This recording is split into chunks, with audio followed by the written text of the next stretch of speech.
Big sites, little sites, and embargoes. Those who can and can't break them, all on today's Stuff That Sucks.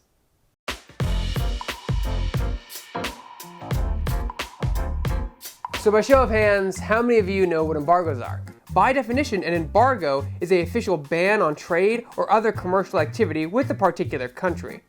But in the entertainment industry, embargoes work a little differently.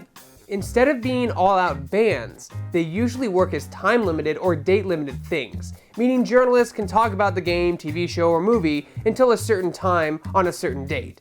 This is the kind of agreement that helps kind of even the playing field. It's also there to help lower the amount of spoilers available to the public before the item releases. Now, unfortunately, there are a lot of sites out there that just kind of ignore these embargo rules, releasing articles or sometimes even video weeks before anyone else is allowed to. This allows them to scoop up Google's SEO, search engine optimization, before anyone else can put out competing content. I mean, after all, it's a very competitive industry, right? So why not take every advantage you have?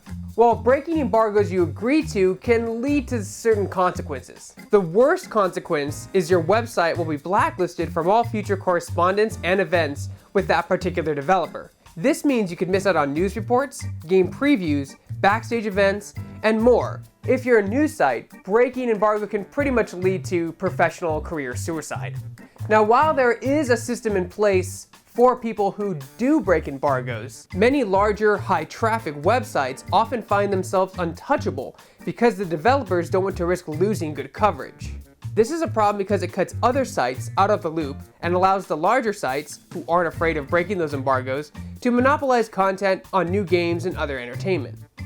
Let's use an example. Let's imagine there's a new game coming out, Paperman 2, and the developer, Paperman Games, has set the embargo for May 1st, the game's initial release day. Well, the devs then send out review copies to several websites 10 days before release, giving the reviewers ample time to complete the game, write an informed review of it, and create appealing and traffic-driving video content for it. Well, a few days pass, and it's now a week until the game's release. Game Reporters Inc., a large gaming coverage site, decides they want to post their review that day. So they set it live, 7 days before the embargo. Along with their review, several videos go live on their website. Meanwhile, all other websites are still creating their content and readying themselves for the game's embargo.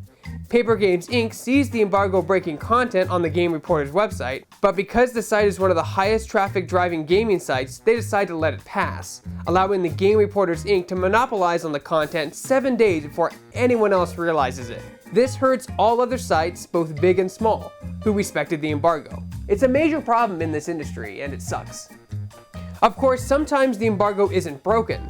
The larger sites manage to get legal permission to post coverage of the game before its release, which still sucks, because even then it allows the site to monopolize the content.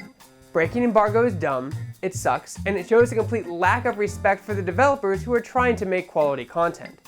Sadly, there isn't anything we can do to stop it, other than boycott the sites who continually break embargoes. But then there's always the question of, how do I know they really broke embargo? How do I know they didn't have permission? It's a brutal cycle that never ends. For more videos like this and everything else gaming related, you're already in the right place. You're on Shacknews.com.